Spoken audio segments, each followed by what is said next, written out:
Concrete चारों तरफ, हर निर्माण में। हम्म। लेकिन इसके अंदर क्या है? आज हम कंक्रीट के एक बहुत जरूरी हिस्से यानी मिलावा या एग्रीगेट पर थोड़ी गहराई से बात करेंगे। हमारे पास कंक्रीट टेक्नोलॉजी पर कुछ नोट्स हैं। चलिए देखते हैं कि मिलावे के बारे में क्या कुछ दिलचस्प निकल कर आता है। हाँ बिल्कुल। अक्सर लोग मिलावे को सिर्फ भराव या फिलर समझ लेते हैं ना, लेकिन ये कंक्रीट की ताकत, उसके टिकाऊपन और यहाँ तक कि लागत को भी काफी हद तक तय करता है। तो आज का मकसद है इस मिलावे की अहमियत को समझना, ये क्या है, क्यों जरूरी है और किन बातों पर ध्यान देना चाहिए। इन नोट्स में पहली बात जो ध्यान खींचती है वो ये कि कंक्रीट का लगभग 75 से 85% हिस्सा तो मिलावा ही होता है। अरे ये तो बहुत ज्यादा है। तो क्या इसका मुख्य काम सिर्फ कंक्रीट का आयतन बढ़ाकर लागत कम करना ही है? देखिए, लागत कम करना और आयतन बढ़ाना वो तो एक पहलू है, लेकिन इससे भी ज्यादा महत्वपूर्ण है कि मिलावा कंक्रीट के सिकुड़ने यानी श्रिंकेज जिसे कहते हैं उसको रोकता है। अच्छा, हाँ, बिना सही मिलावे के कंक्रीट सूखेगा ना तो ज्यादा सिकुड़ेगा, जिससे उसमें दरारें पड़ सकती हैं और साथ ही ये कंक्रीट को अंदरूनी मजबूती देने में भी अहम भूमिका निभाता है। अच्छा, इस सिकुड़न वाली बात तो अहम है। और फिर इसके आकार, साइज की बात आती है। ये इतना जरूरी क्यों है? नोट्स में लिखा है किसी हिस्से की मोटाई के 14 से ज्यादा नहीं और सरिया के बीच की दूरी से 5 mm कम। बिल्कुल सही, आकार बहुत मायने रखता है। देखिए, अगर मिलावे के कण बहुत बड़े होंगे तो कंक्रीट में खाली जगह मतलब वॉइड्स रह जाएंगी और उससे वो कमजोर हो जाएगा। हाँ, सही है। और जैसा आपने कहा, सरिया वाली कंक्रीट में अगर मिलावा बड़ा है तो वो सरियों के आसपास ठीक से नहीं बैठेगा, जिससे स्टील और कंक्रीट के बीच की पकड़, वो बॉन्ड है ना, वो कमजोर हो जाएगी। इसीलिए कोड्स वगैरह में इसके साइज पर गाइडलाइंस होती हैं।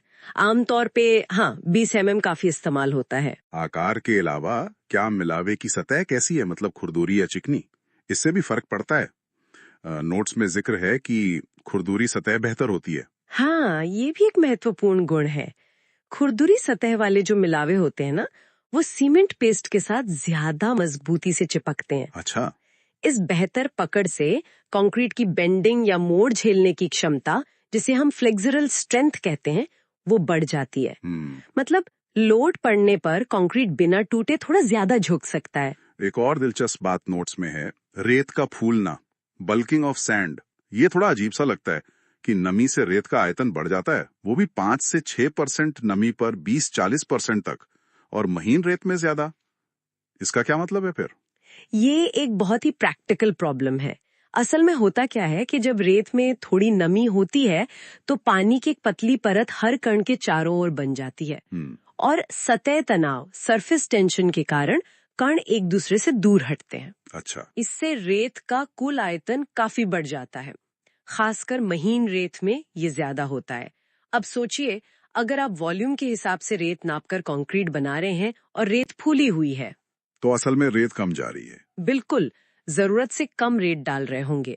इससे पूरे मिक्स का संतुलन बिगड़ सकता है और कंक्रीट की क्वालिटी खराब हो सकती है। मिलावे के आकार मतलब शेप पर भी नोट्स में काफी जानकारी है, जैसे गोल, राउंडेड, कोणीय, एंगुलर, और फिर ये चपटे या पथरीले, फ्लेकी, लॉन्गेटेड कण। इनमें क्या फर्क है? क्या ऐसा है कि एक तरह का आकार बनाने में आसान है और दूसरा ज्यादा मजबूती देता है? हाँ, आपने सही पकड़ा। गोल मिलावे के कण जो होते हैं वो आसानी से एक दूसरे पर फिसलते हैं, इसलिए इनसे बने कंक्रीट को मिक्स करना और डालना आसान होता है, मतलब उसकी वर्केबिलिटी अच्छी होती है। और पानी भी कम लगता है। ठीक है। लेकिन इनके बीच आपसी पकड़, वो इंटरलॉकिंग, कमजोर होती है, इसलिए ताकत थोड़ी कम मिलती है। और कोणीय वाले? दूसरी तरफ कोणीय मिलावे के किनारे नुकीले होते हैं, तो वो आपस में कसकर फंस जाते हैं। इंटरलॉकिंग मजबूत होती है और कंक्रीट को ज्यादा ताकत मिलती है। लेकिन हाँ, पर इनके नुकीलेपन के कारण इन्हें मिक्स करने और कॉम्पैक्ट करने में ज्यादा मेहनत लगती है। मतलब वर्केबिलिटी कम होती है, ज्यादा पानी या सीमेंट पेस्ट लग सकता है। और ये चपटे और लंबोतरे कण, फ्लेकी और इलोंगेटेड, नोट्स कहते हैं कि ये अच्छे नहीं माने जाते हैं और इनकी मात्रा सीमित होनी चाहिए, शायद 15% से ज्यादा नहीं। ऐसा क्यों? हाँ, ये जो चपटे और पथरीले कण है ना, ये कंक्रीट की पैकिंग में दिक्कत करते हैं। ये आसानी से खाली जगह मतलब पोरोसिटी छोड़ देते हैं और सही से जमते नहीं। अच्छा, सही से पैक नहीं होते। बिल्कुल, इससे कंक्रीट ना सिर्फ कमजोर होता है बल्कि उसमें पानी या दूसरी हानिकारक चीजों के घुसने का रास्ता भी बन जाता है, जिससे उसका टिकाऊपन, ड्यूरेबिलिटी कम हो सकती है। इसीलिए इनकी मात्रा को कंट्रोल करना जरूरी है। आखिर में नोट्स में कई तरह के टेस्ट का भी जिक्र है। घिसाव, अब्रेजन, कुचलन, क्रशिंग, संघट्ट, इम्पैक्ट, टिकाऊपन, साउंडनेस। ये सब टेस्ट क्यों किए जाते हैं? ये सारे टेस्ट ये पक्का करते हैं कि जो मिलावा हम इस्तेमाल कर रहे हैं वो मजबूत और टिकाऊ है या नहीं। सोचिए, सड़क पर गाड़ियों से लगातार घिसाव होता है तो वहां के कंक्रीट के मिलावे का एब्रेजन रेजिस्टेंस अच्छा होना चाहिए। इसी तरह क्रशिंग और इम्पैक्ट टेस्ट बताते हैं कि मिलावा कितना वजन और अचानक पड़ने वाले झटके सह सकता है। और साउंडनेस टेस्ट खास तौर पर ये जांचता है कि मिलावा मौसम के बदलाव जैसे बार बार जमने, पिघलने या भीगने, सूखने से खराब तो नहीं होगा। ये सब कंक्रीट की लंबी उम्र के लिए बेहद जरूरी है। तो कुल मिलाकर ये समझ आया कि कंक्रीट में मिलावा सिर्फ जगह भरने वाली चीज नहीं है। हाँ, ये एक बहुत सोच समझ कर चुना गया घटक है जिसका हर गुण, चाहे वो आकार हो, सतह हो या आकृति, कंक्रीट की फाइनल मजबूती और टिकाऊपन पर सीधा असर डालता है। बिल्कुल सही कहा। सही मिलावे का चुनाव ही एक अच्छे और लंबे चलने वाले निर्माण की एक तरह से गारंटी देता है। और अब श्रोताओं के लिए सोचने की बात, अगर हम मिलावे के आकार, सतह और गुणों को इतना महत्व देते हैं तो क्या भविष्य में हम ऐसे डिजाइनर मिलावे बना पाएंगे जिन्हें किसी खास जरूरत, जैसे मान लीजिए बहुत ज्यादा मजबूती या खास रंगत या शायद सेल्फ हीलिंग कंक्रीट के लिए ही तैयार किया गया हो? जरा सोचिए इस पर। आज हम कंक्रीट की दुनिया में एक बहुत ही अहम चीज पर बात करने वाले हैं जी। पानी और सीमेंट का अनुपात, मतलब वाटर सीमेंट रेशो। हमारे पास कंक्रीट टेक्नोलॉजी पर कुछ नोट्स हैं और हम ये समझने की कोशिश करेंगे कि आखिर ये अनुपात कंक्रीट की ताकत के लिए इतना जरूरी क्यों है। इसकी कहानी दिलचस्प है। करीब 100 साल पहले शुरू हुई, 1919 में प्रोफेसर अब्राम के एक नियम से। हाँ, अब्राम का नियम। उन्होंने कहा कि अगर कंक्रीट ठीक से बना है, मतलब सुघट्य है, सुकार्य है, तो उसकी ताकत सिर्फ सीमेंट कितना डाला है इस पर निर्भर नहीं करती, बिल्कुल, बल्कि पानी और सीमेंट के अनुपात पर करती है। ये बड़ी बात थी उस समय। जी, ये बहुत फाउंडेशनल काम था।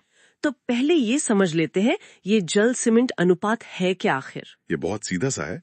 कंक्रीट में जितना पानी डाला उसके वजन को सीमेंट के वजन से भाग दे दीजिए, बस यही अनुपात है। अच्छा।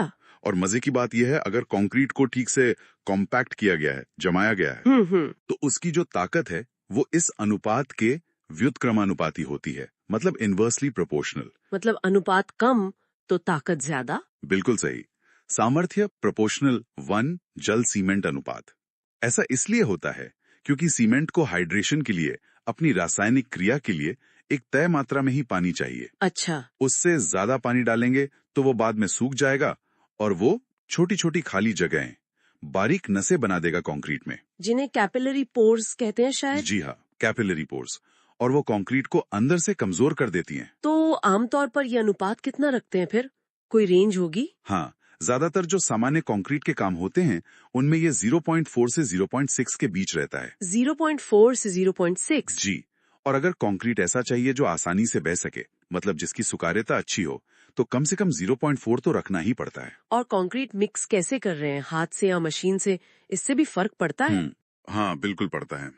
हाथ से मिलाने में अक्सर थोड़ा ज्यादा पानी डालना पड़ता है ताकि मिक्सिंग ठीक से हो पाए। अच्छा। तो उसमें यह अनुपात करीब 0.5 से 0.6 तक चला जाता है। लेकिन मशीन मिक्सिंग क्योंकि ज्यादा एफिशिएंट होती है, अच्छे से मिलाती है, सही, तो उसमें कम पानी में भी काम चल जाता है। करीब 0.4 से 0.5 काफी होता है। लेकिन एक लिमिट होगी, मतलब पानी बढ़ाते जाने से ताकत घटती जाएगी। हाँ बिल्कुल, एक सीमा के बाद अगर पानी बढ़ाते हैं तो फिर मजबूती सीधे सीधे कम होने लगती है। अब्राम के नियम में इसका कोई गणितीय सूत्र भी था, है ना? जी, उन्होंने सूत्र दिए थे। उनका सार यही था कि पानी बढ़ने पर मजबूती तेजी से कम होती है। हाँ, सार यही है। उनके फॉर्मूले दिखाते हैं कि ये अनुपात x बढ़ने पर सामर्थ्य, जैसे 28 दिन बाद P = 984x कैसे घटती है। ये समय पर भी निर्भर करता है। समय के साथ तो मजबूती बढ़ती ही है। हम्म। एक और कंसेप्ट है जेल स्पेस अनुपात। अच्छा, ये क्या है? ये असल में जो हाइड्रेटेड सीमेंट जेल बनता है उसके आयतन और सीमेंट पानी के कुल जगह के आयतन का अनुपात है। ये कंक्रीट की एक तरह से सैद्धांतिक अधिकतम ताकत से जुड़ा होता है। ओके, तो अगर हम पानी कम रखें, मतलब लो वाटर सीमेंट्रेशन, तो इसके फायदे क्या क्या हैं ताकत के अलावा? कई फायदे। ताकत तो है ही, इसके अलावा कंक्रीट में जो समय के साथ दबाव में सिकुड़न होती है, क्रीप और श्रिंकेज, हाँ हाँ। वो कम होती है। ठंडे मौसम में जो बर्फ जमने पिघलने से नुकसान होता है, फ्रॉस्ट रेजिस्टेंस, वो बेहतर होता है। अच्छा। कंक्रीट ज्यादा सघन मतलब डेंस बनता है, तो उसमें से पानी या दूसरी हानिकारक चीजें आसानी से गुजर नहीं पाती। पारगम्यता कम होती है। मतलब परमेबिलिटी कम होती है। जी, और इन सब का मिला जुला नतीजा है कि कंक्रीट ज्यादा टिकाऊ बनता है, उसकी ड्यूरेबिलिटी बढ़ जाती है। ये तो बहुत सारे फायदे हुए, लेकिन फिर कम पानी रखने में कोई दिक्कत भी तो आती होगी। हाँ, सबसे बड़ी चुनौती है सुकार्यता की, वर्केबिलिटी जिसे कहते हैं। अच्छा, मतलब पानी कम होने से कंक्रीट गाढ़ा हो जाता है। उसे फिर फैलाना, किसी सांचे में ढालना या पंप करके ऊपर भेजना, ये सब मुश्किल हो जाता है। सही बात है। अच्छा, ये बताइए, सीमेंट को अपनी रासायनिक क्रिया पूरी करने के लिए, हाइड्रेशन के लिए असल में कितना पानी चाहिए होता है, बिल्कुल न्यूनतम? देखिए, जो रासायनिक क्रिया है उसके लिए सीमेंट के वजन का करीब 23% पानी काफी है। सिर्फ 23%? हाँ, रासायनिक रूप से। लेकिन फिर सीमेंट के कणों के बीच जो बहुत बारीक जगह होती हैं, जेल पोर्स, उनको भरने के लिए भी पानी चाहिए होता है, वो करीब 15% और। अच्छा। तो कुल मिलाकर लगभग 38% पानी जो है वो हाइड्रेशन और जेल पोर्स भरने के लिए जरूरी है। तो प्रैक्टिकली कितना अनुपात चाहिए फिर? व्यवहार में पूरी हाइड्रेशन ठीक से हो जाए, इसके लिए करीब 0.35 से 0.45 का अनुपात ठीक माना जाता है। और अगर इससे ज्यादा पानी डाल दिया तो? जैसा आपने शुरू में कहा था, वो नुकसानदेह है। जी हाँ। हाइड्रेशन तो हो जाएगी, उसमें कोई दिक्कत नहीं, लेकिन जो फालतू पानी है, एक्स्ट्रा पानी, वो धीरे धीरे कंक्रीट से बाहर निकलेगा, भाप बनकर उड़ेगा और अपनी जगह पर वो खाली नसें यानी कैपिलरी पोर्स छोड़ जाएगा। और वो मजबूती कम कर देंगे। बिल्कुल, वो कंक्रीट के अंदरूनी ढांचे को कमजोर करते हैं और उसकी फाइनल स्ट्रेंथ घटा देते हैं। समय के साथ मजबूती कैसे बदलती है?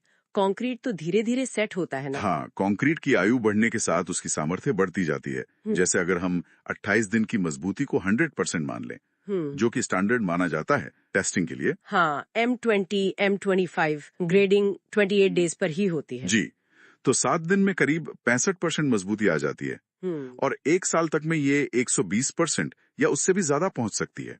ये प्रक्रिया चलती रहती है। और अलग अलग ग्रेड के कंक्रीट के लिए ये अनुपात भी अलग अलग होता होगा, जैसे M20 और M40 के लिए? बात 0.55 तक ठीक माना जाता है, लेकिन अगर आपको ज्यादा मजबूत कंक्रीट चाहिए जैसे M25 तो 0.50 रखना पड़ेगा। बिल्कुल। और M40 जैसे हाई स्ट्रेंथ कंक्रीट के लिए तो 0.40 या उससे भी कम रखना पड़ता है। तो मतलब जितना मजबूत कंक्रीट चाहिए उतना ही पानी पर कंट्रोल रखना पड़ेगा। बिल्कुल, पानी पर नियंत्रण बहुत जरूरी है। तो हमने देखा कि ये पानी और सीमेंट का अनुपात सुनने में भले ही साधारण लगे, पर ये कंक्रीट के लगभग हर गुण को, खासकर उसकी ताकत और वो कितना टिकाऊ होगा, इसको तय करने में एक बहुत ही बुनियादी, बहुत ही महत्वपूर्ण भूमिका निभाता है। निश्चित रूप से इसमें सही संतुलन साधना वो सबसे जरूरी है। कम अनुपात मजबूती देगा पर काम करना मुश्किल कर देगा। बिल्कुल। ज्यादा पानी काम आसान करेगा पर मजबूती और टिकाऊपन से समझौता हो जाएगा। ये सीधे सीधे कंक्रीट की अंदरूनी बनावट, उसके माइक्रो स्ट्रक्चर को प्रभावित करता है। इस पूरी बातचीत के बाद एक सवाल मेरे मन में आ रहा है सोचने के लिए, कि वास्तविक निर्माण स्थलों पर, मतलब एक्चुअल कंस्ट्रक्शन साइट्स पर, इस जल सीमेंट अनुपात को इतनी सटीकता से कंट्रोल करने में क्या व्यवहारिक चुनौतियां आती होंगी, और आमतौर पर इन चुनौतियों से कैसे निपटा जाता है? ये सोचने वाली बात है।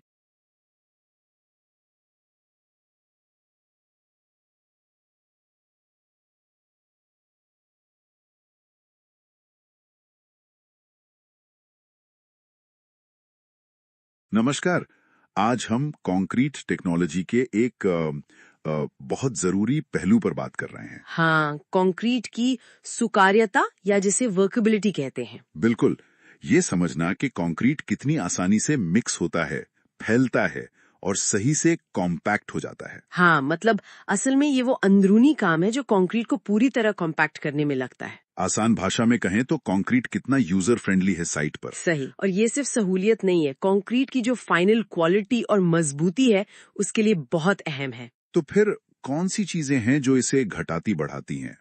हमारे पास जो जानकारी है उसमें पानी की मात्रा का जिक्र सबसे पहले आता है। हाँ, पानी। ज्यादा पानी मतलब कंक्रीट ज्यादा बहेगा, सुकार्य लगेगा। लेकिन यहीं पर एक पेच है, मजबूती वो कम हो सकती है। बिल्कुल। और ब्लीडिंग का भी डर रहता है, मतलब पानी और सीमेंट पेस्ट का अलग हो जाना। अच्छा, तो पानी एक तरह का समझौता है। हाँ। और क्या मिलावे यानी एग्रीगेट के बारे में क्या?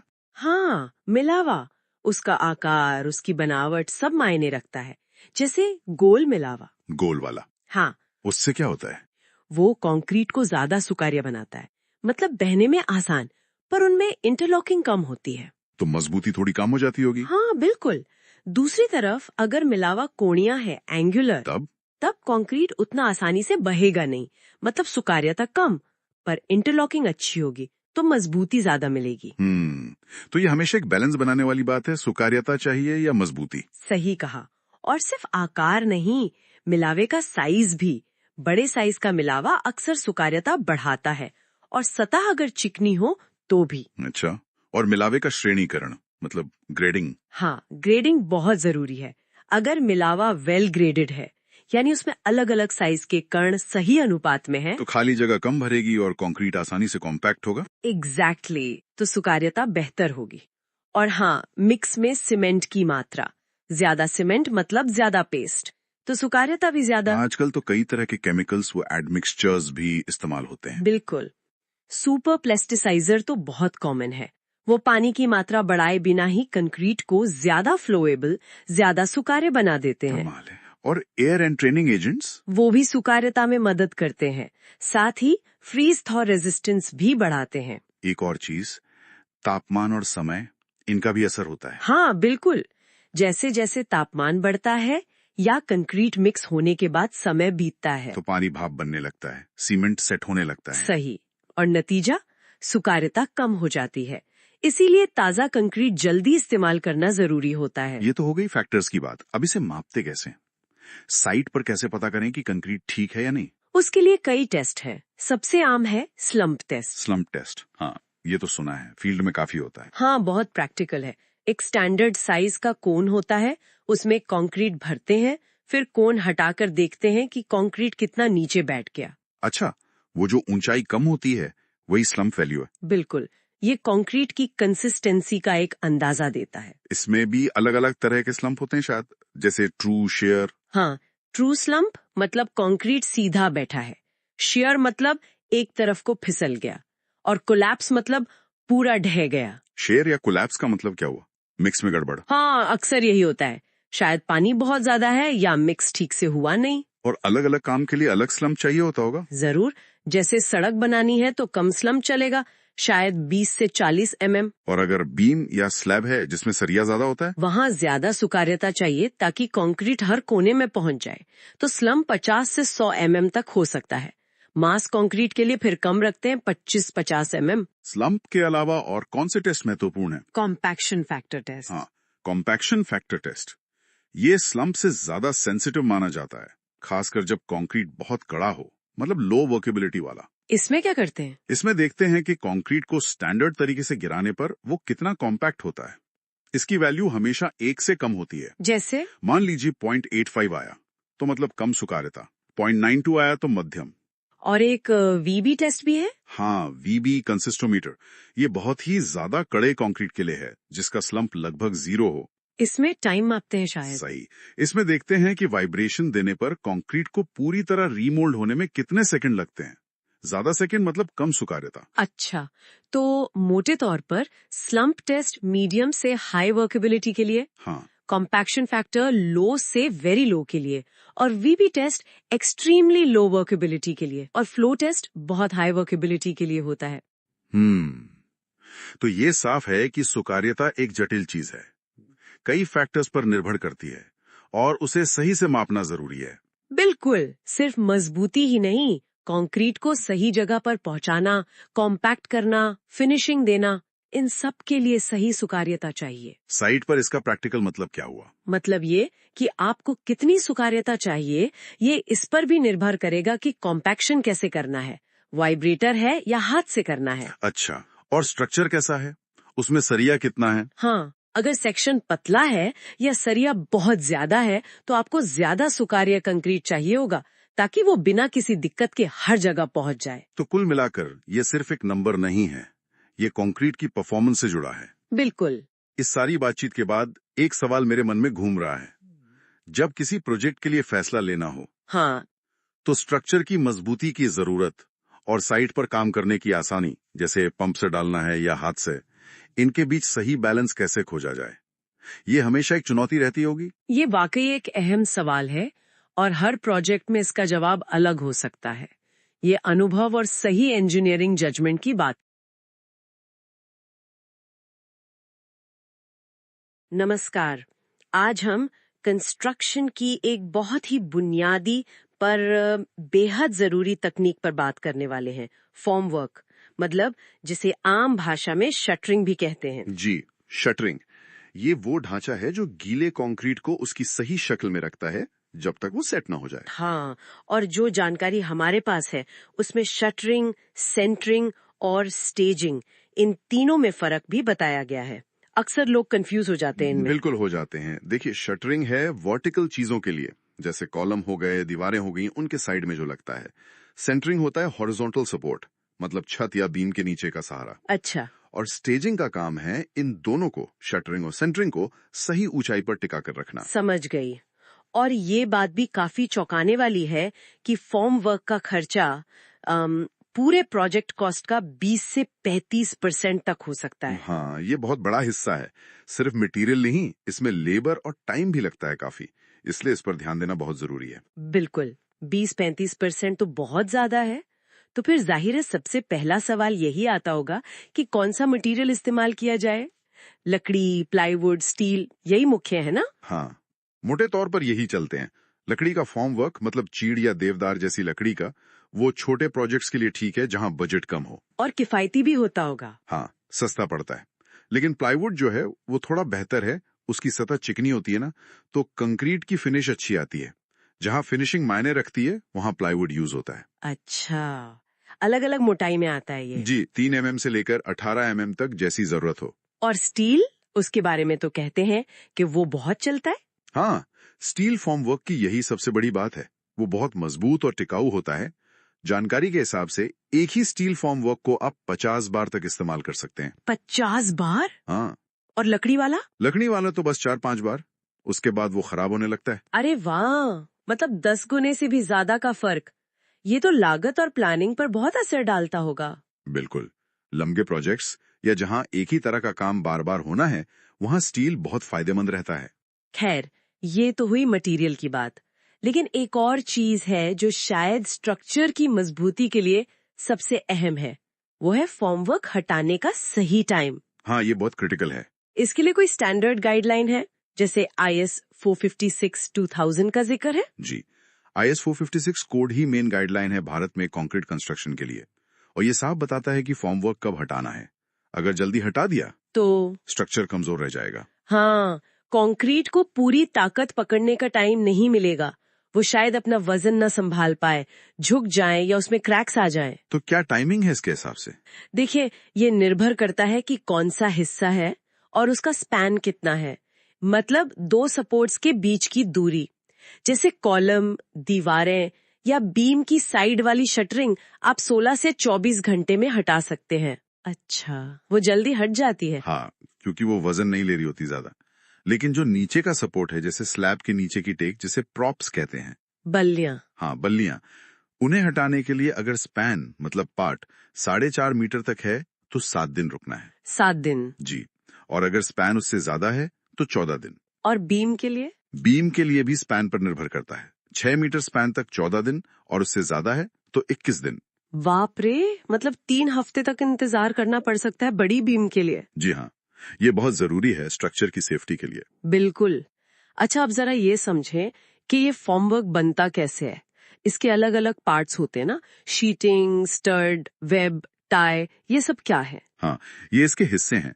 शीटिंग तो वो प्लाई या प्लेट है जो सीधे कंक्रीट के कांटेक्ट में आती है, ठीक है। के रखती है, ताकि जब कंक्रीट डालें तो उसके प्रेशर से फॉर्मवर्क फैले नहीं। अच्छा, मतलब दीवार या कॉलम की मोटाई सही बनी रहे। एग्जैक्टली और क्लैंप इन्हीं टाई को कसने के काम आते हैं। फिर रैकिंग शोर होते हैं, तिरछे सपोर्ट जो पूरे ढांचे को बाहर की तरफ गिरने से रोकते हैं। और प्रॉप्स तो वर्टिकल सपोर्ट हो गए। हाँ, प्रॉप्स या बल्लियां वो सारा वर्टिकल लोड नीचे ट्रांसफर करती हैं। अच्छा, कभी कभी हम स्कैफोल्डिंग या शोरिंग जैसे शब्द भी सुनते हैं, क्या ये भी फॉर्मवर्क का हिस्सा है? नहीं, ये अलग चीजें हैं, पर कंस्ट्रक्शन साइट पर साथ दिखती हैं। स्कैफोल्डिंग मतलब पाड़, वो तो मजदूरों के काम करने का प्लेटफॉर्म है। हाँ, जिस पर चढ़कर काम करते हैं। बिल्कुल।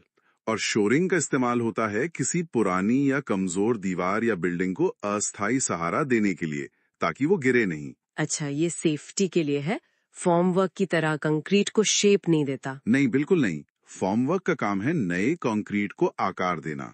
जानकारी में कुछ और तरह के फॉर्मवर्क का भी जिक्र है, जैसे पैनल फॉर्म जो बार बार यूज होते हैं, या कॉफर शटरिंग जो कंक्रीट के साथ ही लगी रह जाती है। और स्लिप फॉर्म, मूविंग फॉर्म भी। हाँ, वो खास तरह के प्रोजेक्ट्स जैसे चिमनी या ऊंची इमारतों में यूज होते हैं। तो कुल मिलाकर आज की बातचीत से ये तो साफ हो गया कि फॉर्म वर्क सिर्फ एक टेम्पररी ढांचा नहीं है, ये तो कंस्ट्रक्शन की क्वालिटी, स्पीड और कॉस्ट तीनों पर बहुत गहरा असर डालता है। बिल्कुल सही कहा आपने। कौन सा मटेरियल चुनना है, डिजाइन कैसा है, और सबसे जरूरी उसे हटाने का सही वक्त क्या है, ये सब बातें मिलकर तय करती हैं कि बिल्डिंग कितनी मजबूत बनेगी और दिखने में कैसी होगी। हर स्टेप जरूरी है। जी, हर स्टेप। इस सारी जानकारी के बाद एक सवाल मन में आता है, भविष्य में फॉर्मवर्क टेक्नोलॉजी में और क्या नया देखने को मिल सकता है? क्या कोई ऐसे मटेरियल या तरीके आ सकते हैं जो इसे और भी हल्का, मजबूत, ज्यादा बार इस्तेमाल होने लायक और लगाने हटाने में आसान बना दे? ये बहुत अच्छा सवाल है। इनोवेशन तो लगातार हो रहे हैं। नए मटेरियल्स, रोबोटिक्स का इस्तेमाल, कौन जाने भविष्य में क्या हो। शायद ऐसे फोमवर्क आए जो खुद ब खुद एडजस्ट हो जाएं, या जिन्हें हटाना ही ना पड़े। सोचने वाली बात है, इससे कंस्ट्रक्शन और भी एफिशिएंट और सेफ हो सकता है। बिल्कुल, संभावनाएं तो बहुत हैं।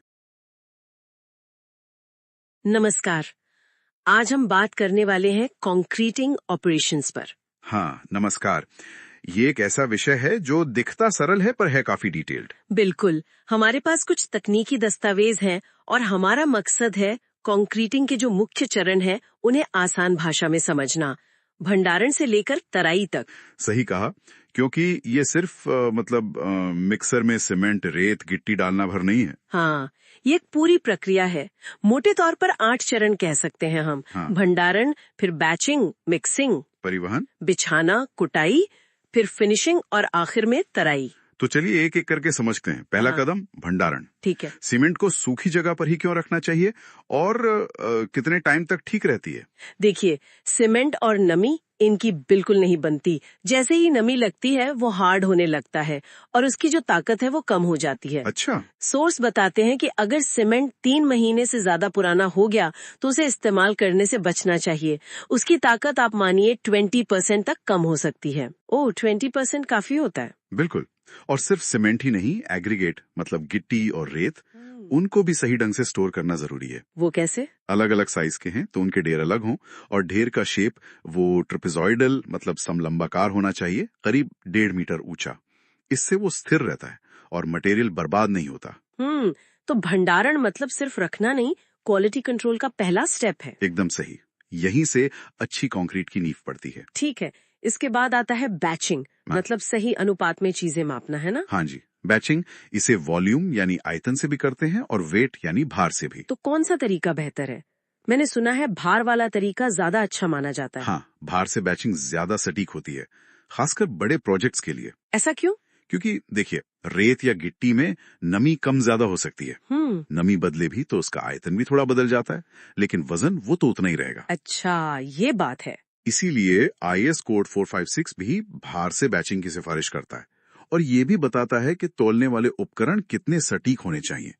सीमेंट के लिए ±2% और एग्रीगेट या पानी के लिए ±3%। तो इतनी सटीकता चाहिए? जी हाँ, क्योंकि यहीं से कंक्रीट की फाइनल स्ट्रेंथ तय होनी शुरू होती है। समझ गई। अब आते हैं मिक्सिंग पर। हाथ से मिक्स करें या मशीन से, क्या फर्क पड़ता है? फर्क पड़ता है। हाथ से मिक्सिंग में अक्सर उसी मजबूती के लिए करीब 10% ज्यादा सीमेंट डालना पड़ता है। अच्छा, 10% ज्यादा? हाँ, मशीन मिक्सिंग का सबसे बड़ा फायदा है कि आप पानी सीमेंट रेशियो, जिसे WC रेशियो कहते हैं, उसे कंट्रोल में रख सकते हैं, कम रख सकते हैं। और कम पानी मतलब ज्यादा ताकत? बिल्कुल। और मिश्रण भी ज्यादा एक जैसा बनता है, होमोजीनियस। कम से कम 2 मिनट तक मिक्स करना जरूरी है ताकि सब कुछ अच्छे से मिल जाए। और मिक्सर भी अलग अलग तरह के होते होंगे? हाँ, छोटे मोटे काम के लिए बैच मिक्सर होते हैं। बड़े प्रोजेक्ट्स जैसे डैम या पुल बन रहे हों जहां लगातार कंक्रीट चाहिए, वहां कंटिन्यूअस मिक्सर इस्तेमाल होते हैं। और वो जो घूमने वाले ट्रक दिखते हैं ना सड़कों पर, हाँ हाँ, ट्रांजिट मिक्सर। बिल्कुल, वो तैयार मिक्स कंक्रीट को साइड तक ले जाते समय मिक्स करते रहते हैं ताकि वो जमे नहीं। अच्छा। मिक्सिंग के बाद बारी आती है कंक्रीट को उसकी जगह तक पहुंचाने की, यानी परिवहन। इसमें क्या चुनौतियां हैं? सबसे बड़ी चुनौती है सेग्रीगेशन यानी पृथक्करण। सेग्रीगेशन मतलब कंक्रीट में जो मोटे कण हैं, गिट्टी वगैरह, वो सीमेंट रेत के मसाले से अलग होने लगते हैं। इससे कंक्रीट कमजोर हो जाती है। ओह, तो इससे बचना जरूरी है। हाँ, और परिवहन का तरीका इस बात पर निर्भर करता है कि कंक्रीट कितनी गाढ़ी है और कितनी दूर ले जानी है। हैंड पैन, व्हील बैरो से लेकर dump truck, belt conveyor, concrete pump, कई तरीके हैं। कंक्रीट पंप से कितनी दूर तक भेज सकते हैं? पंप से मतलब हॉरिजॉन्टली करीब 400 मीटर और वर्टिकली यानी ऊपर की तरफ करीब 80 मीटर तक कंक्रीट भेजी जा सकती है। वाह, काफी दूरी है ये तो। हाँ, लेकिन सही तरीका चुनना बहुत जरूरी है। गलत तरीका चुना तो सेग्रीगेशन पक्का। ठीक है, कंक्रीट पहुंच गई, अब उसे बिछाना है और फिर उसकी कुटाई करनी है। कंक्रीट को कितनी ऊंचाई से गिरा सकते हैं? नियम यह है कि 1 मीटर से ज्यादा ऊंचाई से नहीं गिराना चाहिए। क्यों? उससे भी सेग्रीगेशन होता है। हाँ बिल्कुल, ऊंचाई से गिरने पर भारी कण नीचे बैठ जाते हैं और बिछाने के बाद कुटाई यानी कॉम्पैक्शन बहुत जरूरी है। वो क्यों? कंक्रीट मिक्स करते समय और डालते समय उसमें हवा के छोटे छोटे बुलबुले फंस जाते हैं। कुटाई से इन हवा के बुलबुलों को निकाला जाता है। हवा के बुलबुले कितने नुकसानदायक हो सकते हैं? बहुत ज्यादा। अंदाजा लगाइए, अगर कंक्रीट में सिर्फ 1% हवा रह जाए तो उसकी ताकत 5% कम हो सकती है। सिर्फ 1% से 5%? हाँ, और अगर 5% हवा रह गई तो ताकत 30% तक कम हो सकती है। बाप रे, ये तो बहुत ज्यादा है। इसीलिए कंपैक्शन इतना जरूरी है। ये हाथ से रॉड डालकर भी करते हैं, पर मशीन वाइब्रेटर ज्यादा असरदार होते हैं। Needle vibrator, form vibrator, surface vibrator, काम के हिसाब से अलग अलग वाइब्रेटर यूज होते हैं। तो कुटाई हो गई, अब फिनिशिंग और तराई। फिनिशिंग में क्या करते हैं? कॉम्पैक्शन के बाद कंक्रीट की ऊपरी सतह को सही लेवल में और चिकना बनाया जाता है। इसके मोटे तौर पर 3 स्टेप्स हैं: स्क्रीडिंग, फ्लोटिंग और ट्रैवलिंग। स्क्रीडिंग, फ्लोटिंग, ट्रैवलिंग, मतलब सतह को समतल और चिकना करना। हाँ बिल्कुल, लेवल करना, छोटे मोटे उभार हटाना और फिर फाइनली चिकना करना। और इसके बाद आता है सबसे जरूरी काम, तराई यानी क्यूरिंग। ये क्यों इतनी जरूरी है? देखिए, कंक्रीट की सेटिंग के बाद उसे नम बनाए रखना होता है। इसे ही तराई कहते हैं। ये इसलिए जरूरी है ताकि सीमेंट और पानी के बीच जो केमिकल रिएक्शन है, जिसे हाइड्रेशन कहते हैं, वो पूरा हो सके। इसी रिएक्शन से ताकत आती है? हाँ, कंक्रीट की असली ताकत इसी हाइड्रेशन प्रोसेस से धीरे धीरे आती है। IS कोड कहता है कि नॉर्मल पोर्टलैंड सीमेंट के लिए कम से कम 7 दिन तराई जरूरी है, कुछ खास सीमेंट के लिए ज्यादा दिन भी। अगर तराई ठीक से ना करें तो कंक्रीट अपनी पूरी डिजाइन स्ट्रेंथ कभी हासिल नहीं कर पाएगी, वो कमजोर रह जाएगी। तराई के तरीके क्या क्या हैं? पानी छिड़कना? हाँ, पानी छिड़कना, गीले बोरे या टाट से ढकना, सतह पर पानी भरकर रखना जिसे पॉन्डिंग कहते हैं। कई तरीके हैं। मैंने स्टीम क्यूरिंग यानी भाप तराई के बारे में भी सुना है। वो कहाँ इस्तेमाल होती है? स्टीम क्यूरिंग ज्यादातर प्री कास्ट कंक्रीट बनाने में इस्तेमाल होती है। मतलब फैक्ट्री में जो कंक्रीट के ब्लॉक या स्लैब बनते हैं। उसका क्या फायदा है? फायदा ये है कि भाप की गर्मी से हाइड्रेशन बहुत तेजी से होता है। कंक्रीट कुछ ही घंटों में काफी ताकत पकड़ लेती है। जहां 28 दिन लगते हैं, उसकी करीब 70% ताकत कुछ ही घंटों में आ जाती है। इससे प्रोडक्शन तेज हो जाता है। ताकत आने पर कभी कभी कंक्रीट की शेयर स्ट्रेंथ, मतलब कर्तन सामर्थ्य, थोड़ी सी कम हो सकती है लॉन्ग टर्म में। तो हर चीज का अपना फायदा और अपनी सीमा है। तो कुल मिलाकर अच्छी और टिकाऊ कंक्रीट सिर्फ सही रेसिपी बनाने जैसा नहीं है। बिल्कुल नहीं, ये तो भंडारण से लेकर तराई तक हर स्टेप पर ध्यान देने वाली बात है। एक पूरी चेन है। सही कहा, एक भी कड़ी कमजोर हुई तो पूरी बात बिगड़ सकती है। बिल्कुल, अंतिम मजबूती और ड्यूरेबिलिटी सब इसी पर निर्भर करता है। हर चरण अपने आप में महत्वपूर्ण है। तो श्रोताओं के लिए एक सवाल छोड़ जाते हैं। अगली बार जब आप किसी बनते हुए घर या पुल को देखें तो जरा सोचिएगा कि उस कंक्रीट को मजबूत बनाने के लिए पर्दे के पीछे क्या-क्या हुआ होगा। क्या उसकी तराई सिर्फ पानी डालकर हुई होगी या कोई खास तरीका जैसे स्टीम क्यूरिंग इस्तेमाल किया गया होगा? वो कौन सी अदृश्य प्रक्रियाएं हैं जो उस इमारत को सालों साल खड़ा रखेंगी? तो आज बात करते हैं कंक्रीट एडमिक्सचर्स पर। हाँ, ये वो चीजें हैं, मतलब केमिकल्स, हाँ। जो कंक्रीट बनाते समय उसमें मिलाए जाते हैं। बिल्कुल, ताकि उसके गुण, उसकी प्रॉपर्टीज बदल सकें या कहिए कि बेहतर हो सकें। हमारे पास कुछ तकनीकी नोट्स हैं, तो चलिए इसमें थोड़ा और गहरा उतरते हैं और देखते हैं कि ये एडमिक्सचर्स असल में क्या करते हैं और क्यों जरूरी हैं। तो सबसे पहली बात, इन केमिकल्स को कंक्रीट में मिलाने का मेन मकसद क्या है? देखिए, नोट्स यही बताते हैं कि ये कंक्रीट को संभालने में आसान बनाते हैं, मतलब उसकी वर्केबिलिटी सुधारते हैं। अच्छा, वर्केबिलिटी। हाँ, और उसके जमने का जो टाइम है, सेटिंग टाइम, उसे कंट्रोल करते हैं। फिर वो गिट्टी रेत का अलग होना, जिसे सेग्रीगेशन कहते हैं, या पानी का ऊपर आना, ब्लीडिंग, उसे भी रोकते हैं। ओके। और तो और गर्मी और सिकुड़न को काबू में रखते हैं और कंक्रीट को ज्यादा मजबूत और पानी रोधी बनाने में भी मदद करते हैं। काफी सारे फायदे हैं। हाँ, और ये मिलाए कब जाते हैं, ये जी जानना जरूरी है। हाँ, बताइए। जो केमिकल एडमिक्सचर्स हैं वो तो कंक्रीट मिक्स करते टाइम ही डाल दिए जाते हैं। अच्छा। लेकिन जो मिनरल वाले हैं जैसे फ्लाई ऐश, वो सीमेंट क्लिंकर पीसने के बाद मिलाए जाते हैं। बाद में? हाँ, और ये सीमेंट के वजन का 20 से 70% तक हो सकते हैं। अरे, 70%? हाँ, काफी ज्यादा। और ये भी कंक्रीट को ज्यादा ताकत देने में काफी मददगार होते हैं। तो इसका मतलब ये होगा कि हर जरूरत के लिए शायद अलग तरह का एडमिक्सचर होता होगा। बिल्कुल।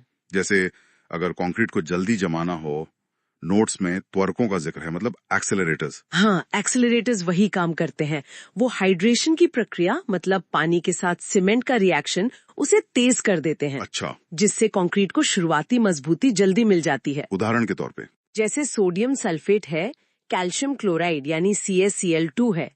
पर यही एक पेच है, खासकर ये क्लोराइड वालों के साथ। पेच? कैसा पेच? देखिए, कैल्शियम क्लोराइड यानी CaCl2 जैसे जो क्लोराइड वाले त्वरक है ना, उन्हें RCC में, मतलब जिसमें सरिये पड़े होते हैं, उसमें यूज नहीं करना चाहिए। अच्छा, क्यों? या फिर पानी रोकने वाले ढांचों में या प्री स्ट्रेस्ड कंक्रीट में भी नहीं, क्योंकि ये सरियों में जंग लगा सकते हैं, कोरोजन। ओह, ये तो सीरियस बात है। हाँ, IS 456 कोड भी कहता है कि इनकी मात्रा सीमेंट के वजन के 1.5 से 2% से ज्यादा नहीं होनी चाहिए। समझ गया। तो फायदा तो है, पर बहुत ध्यान से इस्तेमाल करना है। बिल्कुल, सावधानी जरूरी है। तो ये तो हुई जल्दी जमाने की बात। और अगर देर से जमाना हो तो, जैसे मान लीजिए बहुत गर्मी है या कंक्रीट को साइट पर पहुंचने में टाइम लगेगा? उसके लिए है रिटार्डर्स यानी अवमंदक। ये जमने की प्रक्रिया धीमी कर देते हैं। अच्छा। जैसे जिप्सम है। और आपको हैरानी होगी, हमारी आम चीनी भी। क्या? चीनी कंक्रीट में? ये तो वाकई दिलचस्प है। हाँ, सीमेंट के वजन का महज 0.2 से 0.5% चीनी मिलाने से सेटिंग प्रोसेस 72 घंटे तक लेट हो सकता है। 72 घंटे? हाँ, सोचिए कितनी काम की चीज है ये गर्म मौसम में। या मान लीजिए सुरंग वगैरह बना रहे हैं, जहाँ कंक्रीट को पंप करके दूर तक भेजना है। कमाल है। अच्छा, नोट्स में पानी कम करने वाले एडमिक्सचर्स का भी जिक्र है। हाँ। प्लास्टिसाइजर और सुपर प्लास्टिसाइजर, ये क्या भला है? इनका काम है कंक्रीट की वर्केबिलिटी, मतलब सुकार्यता, बनाए रखते हुए पानी की जरूरत कम करना। पानी कम करना? उससे क्या फायदा? अरे, कम पानी मतलब ज्यादा मजबूती। सेम वर्केबिलिटी पर अगर पानी कम लगेगा तो कंक्रीट ज्यादा स्ट्रांग बनेगा। अच्छा। प्लास्टिसाइजर करीब 10-15% पानी कम कर सकते हैं। और सुपर प्लास्टिसाइजर तो 30-35% तक पानी कम कर सकते हैं। अरे वाह, काफी ज्यादा। हाँ, और इनकी डोज भी कम लगती है, सीमेंट के वजन का सिर्फ 1 या 2%। तो मतलब कम पानी में भी कंक्रीट बढ़िया काम करेगा और ज्यादा मजबूत भी होगा। ये तो बहुत अच्छा है। बिल्कुल। एक और जरूरी टाइप का जिक्र है एयर एंट्रेनर्स, वायु प्रवेशक एजेंट। ये ठंडी जगहों के लिए खास तौर पर अहम बताए गए हैं। हाँ, बिल्कुल। इनका मुख्य काम है कंक्रीट को ठंड में जमने और पिघलने के जो साइकिल होते हैं ना, फ्रीजिंग एंड थॉइंग, उससे होने वाले नुकसान से बचाना। वो कैसे? ये कंक्रीट में लाखों करोड़ों बहुत छोटे छोटे हवा के बुलबुले बना देते हैं, एकदम माइक्रोस्कोपिक। अच्छा। हवा के बुलबुले। हाँ। 0.05 मिलीमीटर से भी कम साइज के। ये बुलबुले जमने वाले पानी को फैलने की जगह देते हैं, जिससे कंक्रीट टूटता नहीं है। तो ड्यूरेबिलिटी बढ़ जाती है। हाँ, टिकाऊपन तो बढ़ता है और वर्केबिलिटी भी थोड़ी सुधरती है। लेकिन यहाँ फिर वही बात आती है, थोड़ी सी मजबूती कम हो सकती है। ओह, तो फिर से एक बैलेंस बनाना पड़ता है। बिल्कुल। IS 456 कोड में बताया भी गया है कि गिट्टी के साइज के हिसाब से कितनी हवा होनी चाहिए। जैसे 20 mm गिट्टी के लिए 5% ±1%। समझ गया। तो हर चीज का एक ट्रेड ऑफ है। टिकाऊपन बड़ा हो तो शायद ताकत थोड़ी कम हो। अच्छा, नोट्स में कुछ और एडमिक्सचर्स का भी जिक्र था, जैसे फ्लाई ऐश और बॉन्डिंग एडमिक्सचर्स। हाँ, फ्लाई ऐश तो हमने पहले बात की थी। वो मिनरल एडमिक्सचर है जो बाद में ताकत बढ़ाने में मदद करता है। और बॉन्डिंग एडमिक्सचर्स, जैसा नाम से जाहिर है, पुराने और नए कंक्रीट को आपस में अच्छी तरह चिपकाने, बॉन्ड बनाने के काम आते हैं। ओके। एक और रोचक टाइप है गैस बनाने वाले एजेंट, जैसे एल्यूमिनियम पाउडर। गैस बनाने वाले कंक्रीट में? हाँ, ये पानी से रिएक्ट करके हाइड्रोजन गैस बनाता है। इससे कंक्रीट थोड़ा फैलता है, उसका वॉल्यूम बढ़ता है। इसका क्या इस्तेमाल है? ये ग्राउटिंग वगैरह में या कहीं लीकेज हो रही हो, उसे रोकने में काम आता है। फैलकर वो गैप भर देता है। दिलचस्प है। वेरे आंकड़ा दिया है नोट्स में जो थोड़ा चौंकाने वाला है, कि कंक्रीट में सिर्फ 5% खाली जगह, मतलब वॉइड होने से उसकी ताकत 30% तक कम हो सकती है। बिल्कुल सही। ये दिखाता है कि कंक्रीट कितना संवेदनशील है। हर चीज, हर छोटा सा वॉइड भी मायने रखता है। कॉम्पैक्शन इसीलिए इतना जरूरी है। तो कुल मिला के ये एडमिक्सचर्स एक तरह से कंक्रीट को हमारी जरूरतों के हिसाब से कस्टमाइज करने के औजार हैं। हाँ, कह सकते हैं। चाहे मौसम कैसा भी हो, जगह कैसी भी हो, या कोई खास इंजीनियरिंग की जरूरत हो, इनके इस्तेमाल से हम कंक्रीट को ढाल सकते हैं। सही कहा। और इससे ये सवाल भी खड़ा होता है कि भविष्य के निर्माणों में इन एडमिक्सचर्स का चुनाव और उनकी सही मात्रा का इस्तेमाल कितना सोच समझकर करना होगा। हाँ, ये तो है। हमने देखा ना, कैसे थोड़ी सी ज्यादा मात्रा क्लोराइड की नुकसानदेह हो सकती है, या जरा सी चीनी सेटिंग को घंटों रोक सकती है। या कैसे हवा के बुलबुले ड्यूरेबिलिटी तो बढ़ाते हैं पर ताकत थोड़ी कम कर देते हैं। ये सिर्फ कुछ केमिकल्स मिलाना भर नहीं है। नहीं, बिल्कुल नहीं। ये असल में कंक्रीट के अलग अलग गुणों के बीच सही संतुलन खोजने की कला और विज्ञान है। हमें एक प्रॉपर्टी चाहिए, पर उसका असर दूसरी प्रॉपर्टी पर क्या होगा, इस संतुलन को समझना और साधना, यही आगे की चुनौती है। नमस्कार। आज हम एक दिलचस्प विषय पर बात कर रहे हैं, कंक्रीटिंग। लेकिन तब जब हालात थोड़े मुश्किल हों। जी, मतलब जब मौसम या जगह सामान्य ना हो। हाँ, हमारे पास कंक्रीट टेक्नोलॉजी पर कुछ तकनीकी नोट्स हैं और हम यही समझने की कोशिश करेंगे कि बहुत ज्यादा गर्मी, कड़ाके की ठंड या फिर पानी के अंदर कंक्रीट कैसे काम करता है। और टिकाऊ निर्माण के लिए क्या तरीके अपनाए जाते हैं, ये भी देखेंगे। बिल्कुल। तो चलिए शुरू करते हैं। कंक्रीट तो हर जगह है, पुल, इमारतें, सड़कें। पर मैंने कभी सोचा नहीं कि भाई जब बहुत गर्मी पड़ती है या कड़ाके की ठंड, तब इसे डालते कैसे हैं। सही सवाल है। तापमान का बहुत बड़ा रोल है। कंक्रीट का जमना, उसकी मजबूती आना, ये सब तापमान पर निर्भर करता है। अच्छा। हाँ, वैसे तो standard temperature 27 degree Celsius ±2 degree माना जाता है। लेकिन अगर तापमान मान लीजिए 38 डिग्री से ऊपर चला जाए, ओह, काफी गर्म। या फिर 4.5 डिग्री से नीचे आ जाए, तो फिर खास ध्यान रखना पड़ता है। तो पहले गर्मी से ही शुरू करते हैं। नोट्स में लिखा है 40 डिग्री से ऊपर को गर्म मौसम कंक्रीटिंग कहते हैं। तो क्या होता है इतनी गर्मी में? कंक्रीट पिघलता तो नहीं है? नहीं, पिघलता तो नहीं है, पर हाँ, दिक्कतें जरूर आती हैं। एक तो वो बहुत तेजी से सेट होने लगता है, मतलब जमने लगता है जल्दी। तो फिर कारीगरों को टाइम कम मिलता होगा। बिल्कुल, उसे सही जगह पर फैलाने, फिनिशिंग करने का वक्त कम मिलता है। दूसरा, दरारें पड़ने का खतरा बढ़ जाता है। अच्छा, क्रैक्स आ सकते हैं। हाँ, और उसकी फाइनल स्ट्रेंथ यानी मजबूती, वो भी थोड़ी कम हो सकती है।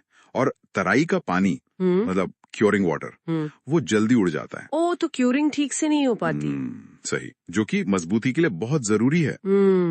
यहाँ एक बात लिखी है, सेटिंग टाइम को कंट्रोल करने के लिए रिटार्डर मिलाते हैं। ये क्या चीज है? हाँ, रिटार्डर्स, ये एक तरह के केमिकल्स, मतलब एडमिक्सचर हैं। जब गर्मी से कंक्रीट जल्दी सेट हो रहा हो, तो रिटार्डर उस प्रोसेस को धीमा कर देते हैं। धीमा? हाँ। कैसे? वो सीमेंट के हाइड्रेशन प्रोसेस यानी पानी के साथ जो रिएक्शन होता है, उसे स्लो कर देते हैं।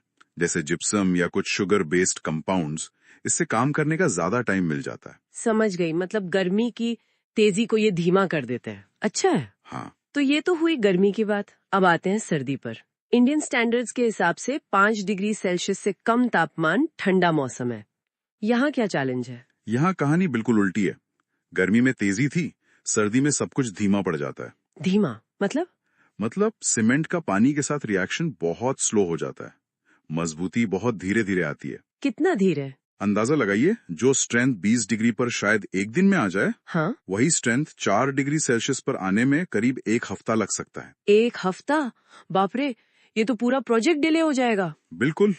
और नोट्स में एक और बात है कि 0 डिग्री पर तो कंक्रीट अपनी फाइनल स्ट्रेंथ का सिर्फ 50% ही ले पाता है। सिर्फ आधा? और -10 डिग्री पर? तब तो बस 30%। ओह, तो फिर क्या करते हैं सर्दी में? तो सर्दी में हमें प्रोसेस को तेज करना पड़ता है। जैसे कंक्रीट बनाने के लिए जो पानी और एग्रीगेट्स मतलब गिट्टी रेत इस्तेमाल होते हैं, उन्हें गर्म किया जा सकता है। गरम करते हैं? कितना? करीब 60 डिग्री सेल्सियस तक। लेकिन एक बहुत जरूरी बात, क्या? सीमेंट या किसी एडमिक्सचर को कभी गर्म नहीं करते और गर्म पानी सीधा सीमेंट में नहीं मिलाते। क्यों? क्या होगा उससे? उससे फ्लैश सेट हो सकता है, मतलब कंक्रीट डालते ही तुरंत जम जाएगा, पत्थर जैसा। फिर वो किसी काम का नहीं रहेगा। अरे बाप रे। ठीक है, समझा। तो पानी और एग्रीगेट गरम कर सकते हैं, सीमेंट नहीं। और रिएक्शन तेज करने के लिए एक्सेलरेटर मिलाते हैं, जैसे कैल्शियम क्लोराइड। हाँ, अच्छा, ये रिटार्डर का उल्टा हो गया। हाँ बिल्कुल, ये हाइड्रेशन को तेज करता है ताकि मजबूती जल्दी आए, पर इसकी मात्रा भी सीमित रखनी होती है, सीमेंट के वजन के 1.5% से ज्यादा नहीं। ठीक है, तो गर्मी और सर्दी दोनों के अपने चैलेंज और अपने सोल्यूशन है। अब एक और मुश्किल सिचुएशन, पानी के नीचे कंक्रीट डालना। ये कैसे मुमकिन है? पानी में तो कंक्रीट घुल जाएगा या बह जाएगा। हाँ, ये भी एक स्पेशल केस है। इसके लिए खास तकनीक है। पहली बात, इसमें आमतौर पे प्लेन सीमेंट कंक्रीट यूज होता है। ओके। और पानी सीमेंट रेशो कम रखा जाता है, 0.6 से भी कम। मतलब पानी कम, सीमेंट ज्यादा? हाँ, ताकि मिक्स गाढ़ा रहे, बहे नहीं। और क्योंकि पानी के नीचे आप उसे कॉम्पैक्ट नहीं कर सकते, मतलब वाइब्रेटर वगैरह से दबा नहीं सकते, हाँ, वो तो मुश्किल होगा। तो मिक्स को ऐसा बनाते हैं कि वो अपने वजन से ही सेट हो जाए। और हाँ, थोड़ा सीमेंट पानी में घुल सकता है, तो उसकी भरपाई के लिए करीब 10% एक्स्ट्रा सीमेंट डालते हैं। Extra cement, okay. और कोई खास तरीका? नोट्स में ट्रेमी विधि लिखी है, ये क्या है? ट्रेमी मेथड बहुत कॉमन है अंडर वाटर कॉन्क्रीटिंग के लिए। ये बेसिकली एक पाइप होती है, लंबी सी पाइप? हाँ, करीब 20-30 सेंटीमीटर डायमीटर की। ऊपर एक हॉपर यानी कीप लगी होती है, जिसमें से कंक्रीट डालते हैं, और नीचे एक खास तरह का वॉल्व होता है। वाल्व? वो क्या करता है? वो वॉल्व कंक्रीट को नीचे तो जाने देता है, पर पानी को पाइप के अंदर आने से रोकता है। अच्छा, स्मार्ट। हाँ, तो पाइप का निचला सिरा हमेशा ताजे डाले गए कंक्रीट में डूबा रहता है, और नया कंक्रीट सीधा नीचे पहुंचता है, पानी के संपर्क में आए बिना। वाह, ये तो कमाल का तरीका है। और अगर समुद्री पानी हो तो? समुद्री पानी में सल्फेट्स होते हैं जो कंक्रीट को नुकसान पहुंचा सकते हैं, तो वहां M20 या M30 ग्रेड का कंक्रीट और सल्फेट रेजिस्टेंट सीमेंट इस्तेमाल करना बेहतर रहता है। ठीक है, अब एक आखिरी चीज, गुनाइटिंग या शॉटक्रीट, ये क्या वाला है? नाम बड़ा मजेदार है। हाँ, गुनाइटिंग या शॉटक्रीट, इसमें एक मशीन होती है जिसे सीमेंट गन कहते हैं। Cement gun? सच में? हाँ, एक तरह से ये मशीन सीमेंट और रेत की मिक्सचर यानी मोर्टार को बहुत हाई प्रेशर और तेज स्पीड से किसी सतह पर स्प्रे करती है। स्प्रे करती है जैसे पेंट स्प्रे करते हैं? कुछ वैसा ही, पर यहाँ मोर्टार होता है और प्रेशर बहुत ज्यादा। स्पीड करीब 120 से 160 मीटर प्रति सेकंड तक हो सकती है। नोजल को सतह से करीब 60-90 सेंटीमीटर दूर रखते हैं। बाप रे, तो इसका इस्तेमाल कहाँ होता है? ये ज्यादातर रिपेयर वर्क में काम आता है, जैसे पुरानी बिल्डिंग्स की मरम्मत, दरारें भरना, टनल की लाइनिंग करना या ढलानों को मजबूत करना। वाटरप्रूफ प्लास्टर के लिए भी इस्तेमाल होता है। अच्छा, तो ये बेसिकली मरम्मत या पतली लेयर बनाने का तरीका है? हाँ बिल्कुल, ये मोर्टार सतह से टकराकर अच्छी तरह चिपक जाता है और एक डेंस मजबूत परत बना लेता है। इसे कभी कभी ग्राउटिंग भी कह देते हैं, पर ग्राउटिंग का मतलब दरारों में प्रेशर से मसाला भरना भी होता है।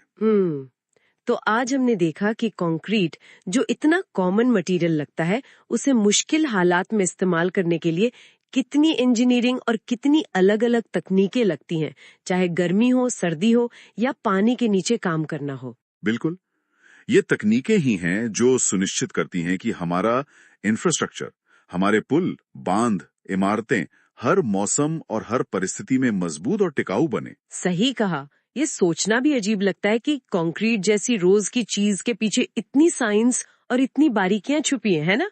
हम अक्सर इन चीजों पर ध्यान नहीं देते, पर अगर ये तकनीकें ना होती तो क्या हम इतने बड़े और जटिल स्ट्रक्चर बना पाते जो आज हम देखते हैं? ये सोचने वाली बात है। नमस्कार। आज हम कंक्रीट टेक्नोलॉजी से जुड़े कुछ अंशों पर गौर कर रहे हैं। विषय है कंक्रीट संरचनाओं में जोड़, मतलब जॉइंट्स। आखिर ये इतने जरूरी क्यों होते हैं? आज हम यही समझने की कोशिश करेंगे कि ये अलग-अलग जोड़ क्या हैं और इनकी अहमियत क्या है। बिल्कुल, नमस्कार। देखिए, किसी भी कंक्रीट स्ट्रक्चर की मजबूती और वो लंबे समय तक चले, उसके लिए ये जोड़ बहुत मायने रखते हैं। खासकर जैसे तापमान बदलता है तो कंक्रीट फैलता है, सिकुड़ता है। उसको संभालने में इनका बहुत बड़ा रोल है। अच्छा। हाँ, अगर ये ना हो तो ढांचे में अंदर ही अंदर खतरनाक तनाव बन सकता है। ठीक है, तो फिर चलिए इनके जो मुख्य प्रकार हैं उनसे शुरू करते हैं। हमारे स्रोत में दो मुख्य कैटेगरी बताई गई हैं, निर्माण जोड़ और कार्यात्मक जोड़। तो ये निर्माण जोड़ यानी कंस्ट्रक्शन जॉइंट्स, ये क्या होते हैं? निर्माण जोड़, देखिए नाम से ही थोड़ा अंदाजा लगता है।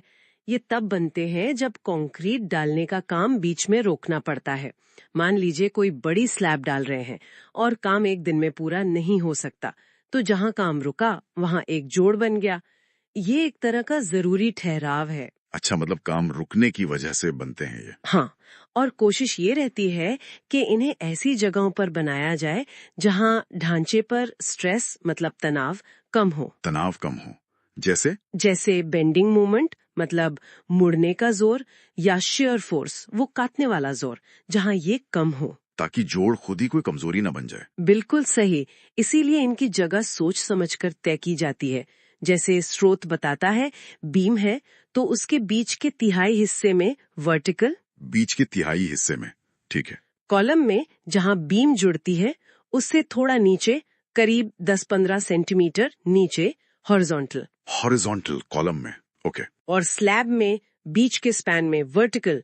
बड़े काम हो तो कहते हैं कि इनके बीच ज्यादा से ज्यादा दूरी कोई 18 मीटर रखनी चाहिए। 18 मीटर, ठीक है। ये तो हुए निर्माण जोड़। अब आते हैं कार्यात्मक जोड़ों पर, मतलब फंक्शनल जॉइंट्स। इनके नाम से ही लग रहा है कि इनका कोई खास काम है, ये कुछ करते हैं। एकदम सही कहा। कार्यात्मक जोड़ जो है वो मुख्य रूप से इसलिए बनाए जाते हैं ताकि तापमान बदलने से कंक्रीट में जो हरकत होती है, हरकत मतलब फैलना या सिकुड़ना। हाँ, फैलना या सिकुड़ना, उसको ये संभाल सके, उसको जगह दे सके, ताकि अंदर ही अंदर तनाव न बने। और इसके भी दो मुख्य प्रकार है। एक है प्रसार जोड़, एक्सपेंशन जॉइंट, और दूसरा है संकुचन जोड़, कॉन्ट्रैक्शन जॉइंट्स। ओके, प्रसार और संकुचन। तो पहले प्रसार जोड़ों को समझते हैं, एक्सपेंशन जॉइंट्स। गर्मी में कंक्रीट फैलता है, तो क्या ये उसके लिए है? स्रोत में आंतरिक संपीड़न प्रतिबल मतलब इंटरनल कंप्रेसिव स्ट्रेस का जिक्र है। इतना है। अब अगर उसे फैलने की जगह ना मिले तो खुद को दबाएगा। हाँ, वो खुद पर ही दबाव डालेगा। इसी को कहते हैं आंतरिक संपीड़न प्रतिबल। और इससे क्या होगा? दरारें आ सकती हैं, ढांचा मुड़ सकता है, खराब हो सकता है। तो प्रसार जोड़ यही फैलने के लिए थोड़ी खाली जगह, एक गैप देते हैं। अच्छा, ये गैप जरूरी है।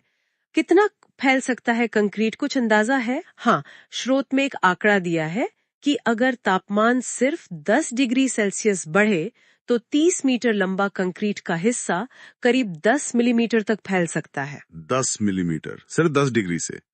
ये तो काफी ज्यादा है। हाँ, सुनने में कम लगता है, पर इतनी बड़ी संरचना के लिए ये बहुत है। सोचिए अगर ये जगह न मिले तो कितना जोर पैदा होगा अंदर। बिल्कुल।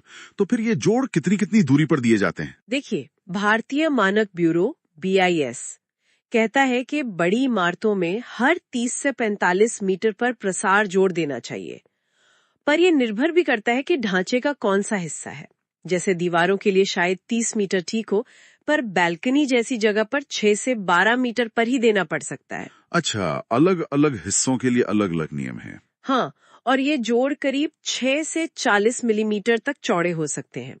और इनमें कोई लचीला पदार्थ भरते हैं, जैसे बिटुमेन या PVC का सीलेंट, ताकि पानी वगैरह अंदर ना जाए। ठीक है, समझ गया। तो ये तो हुआ गर्मी और फैलाव का इंतजाम। अब संकुचन जोड़, कॉन्ट्रैक्शन जॉइंट्स, ये इसका उल्टा करते होंगे, मतलब जब ठंड होती है और कंक्रीट सिकुड़ता है। बिल्कुल सही पकड़ा। जब तापमान गिरता है तो कंक्रीट सिकुड़ता है, कॉन्ट्रैक्ट होता है।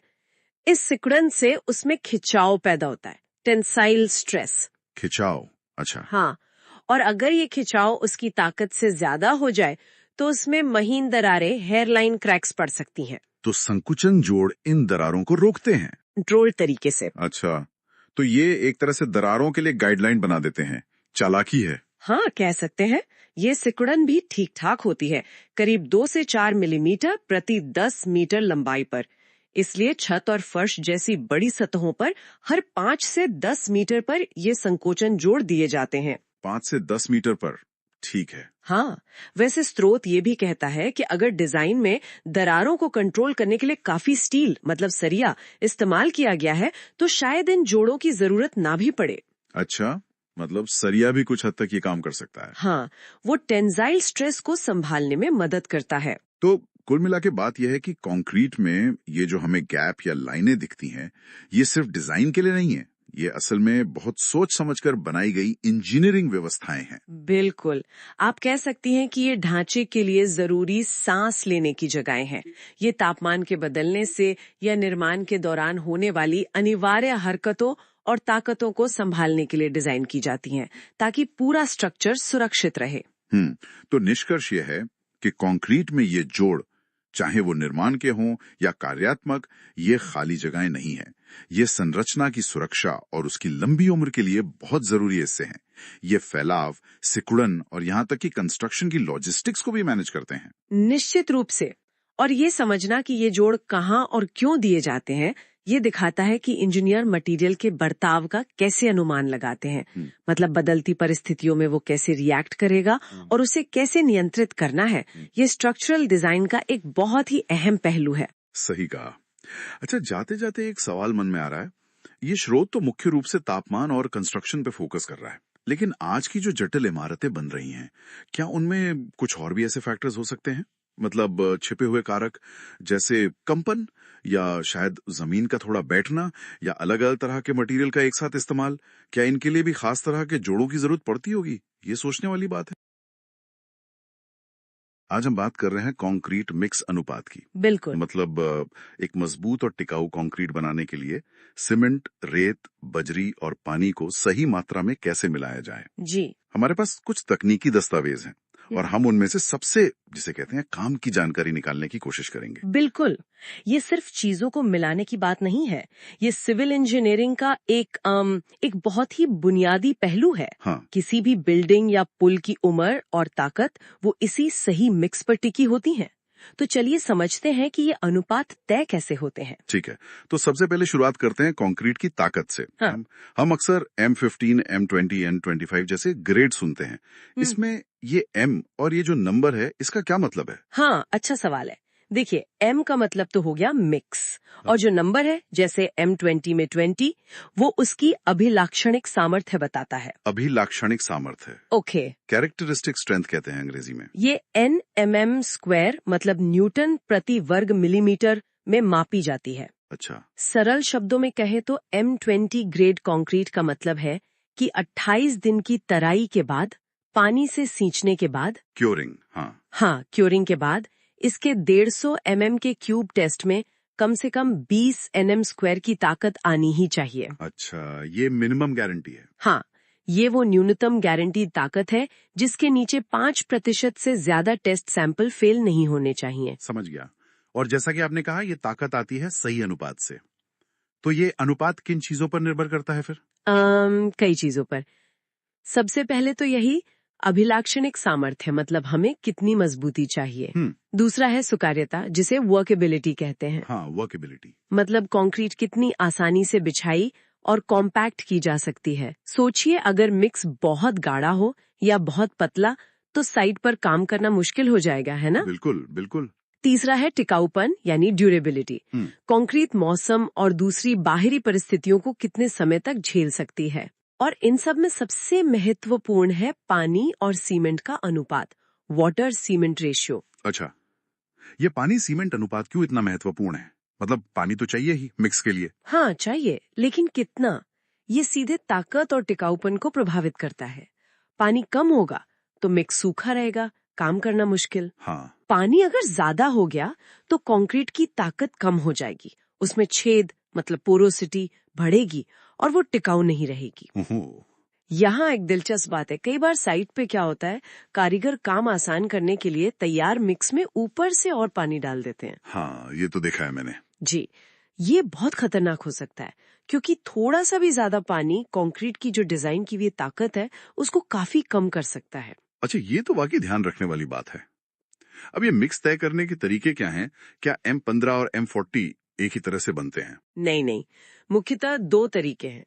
कम मजबूती वाले ग्रेड्स के लिए खासकर M20 या उससे नीचे के लिए नॉमिनल मिक्स इस्तेमाल होता है। Nominal mix. हाँ, नॉमिनल मिक्स। इसमें अनुपात पहले से तय होते हैं, जैसे M15 के लिए 1 हिस्सा सीमेंट, 2 हिस्से रेत, 4 हिस्से बजरी, 1.2.4। अच्छा, ये फिक्स्ड रेशियोज हैं? जी, फिक्स्ड रेशियो। इसमें सामग्री वजन से या आयतन मतलब वॉल्यूम दोनों से माप सकते हैं। ये छोटे और सामान्य कामों के लिए ठीक है। ओके। और दूसरा तरीका? दूसरा है डिजाइन मिक्स। इसे नियंत्रित कंक्रीट या कंट्रोल्ड कंक्रीट भी कहते हैं। Design mix. हाँ, ये M25 और उससे ऊपर के ग्रेड्स के लिए या फिर खास जरूरतों के लिए इस्तेमाल होता है। इसमें लैब में मटेरियल को टेस्ट करके खास उस प्रोजेक्ट की जरूरत के हिसाब से सटीक अनुपात तय किया जाता है। अच्छा, मतलब ये ज्यादा स्पेसिफिक है? बिल्कुल, और इसमें सामग्री हमेशा वजन से ही ली जाती है। वजन से ही क्यों? आयतन से क्यों नहीं? वजन ज्यादा सटीक होता है। देखिए, रेत जैसी चीजों का आयतन नमी के हिसाब से बदल जाता है। हाँ, वो बल्किंग ऑफ सैंड जिसे कहते हैं। बिल्कुल सही। बल्किंग ऑफ सैंड वजन से मापने पर ये दिक्कत नहीं आती। हाँ, इसीलिए डिजाइन मिक्स ज्यादा भरोसेमंद है, खासकर बड़े पुल, ऊंची इमारतें या प्री टेंशनिंग जैसे महत्वपूर्ण कामों के लिए। Pre tensioning? हाँ, जहाँ M40 या उससे भी ज्यादा ग्रेड लग सकता है। हाँ, और डिजाइन मिक्स में हम सीमेंट की मात्रा को ऑप्टिमाइज भी कर सकते हैं या फ्लाई ऐश जैसे दूसरे पदार्थ मिलाकर इसे ज्यादा सस्टेनेबल भी बना सकते हैं। तो मतलब नॉमिनल मिक्स आम घरों के स्लैब, बीम वगैरह के लिए हो गया। हाँ, और डिजाइन मिक्स हो गया बड़े प्रोजेक्ट्स या जहाँ ज्यादा लोड है, जैसे पानी की टंकी, भारी कॉलम। बिल्कुल सही। साधारण कामों लिए M15, M20 काफी है, लेकिन याद रखें RCC मतलब जिसमें स्टील इस्तेमाल होता है। हाँ, सरिया। हाँ, सरिया वाली कंक्रीट, उसके लिए कम से कम M20 ग्रेड तो अनिवार्य है IS कोड के हिसाब से। अच्छा, M20 मिनिमम है आरसीसी के लिए। ओके। वैसे बड़े बांध की नींव जैसे बहुत बड़े कामों में M10 या M7.5 जैसे कम ग्रेड भी इस्तेमाल हो सकते हैं। ओके, आपने टिकाऊपन और बाहरी परिस्थितियों की बात की थी, क्या इसका भी मिक्स डिजाइन पर असर पड़ता है? हाँ, बहुत ज्यादा। इसे एक्सपोजर कंडीशन कहते हैं, मतलब कंक्रीट किस तरह के माहौल में रहने वाली है। Exposure condition. जी, इसे अलग अलग कैटेगरी में बांटा गया है। माइल्ड यानी हल्का, जैसे घर के अंदरूनी हिस्से, मॉडरेट मध्यम, सीवियर गंभीर, जैसे बारिश में भीगना या जहां फ्रीज थॉ साइकिल हो, वेरी सीवियर अति गंभीर, जैसे समुद्र का किनारा, और एक्सट्रीम चरम, जैसे केमिकल फैक्ट्री या समुद्री पानी के सीधे संपर्क में। बाप रे, इतनी कैटेगरीज है। और इस कंडीशन से क्या तय होता है फिर? इससे कई चीजें तय होती हैं। पहला, कंक्रीट का न्यूनतम ग्रेड क्या होना चाहिए। दूसरा, उसमें कम से कम कितना सीमेंट होना चाहिए। तीसरा, पानी सीमेंट का अधिकतम अनुपात कितना रखा जा सकता है। और सबसे जरूरी, स्टील की छड़ों के ऊपर कंक्रीट का कवर कितना मोटा होना चाहिए। कवर मतलब वो जो सरिया के ऊपर कंक्रीट की लेयर होती है। हाँ बिल्कुल, वो कवर स्टील को जंग लगने से बचाता है। जैसे माइल्ड कंडीशन में 20 mm कवर काफी है, लेकिन एक्सट्रीम कंडीशन में स्टील को बचाने के लिए 75 mm तक कवर देना पड़ सकता है। 20 mm से 75 mm, ये तो बहुत बड़ा फर्क है। जी हाँ, बहुत बड़ा फर्क है और इसे अनदेखा नहीं किया जा सकता, वरना स्ट्रक्चर की लाइफ बहुत कम हो सकती है। वाकई ये तो काफी विस्तृत विज्ञान है।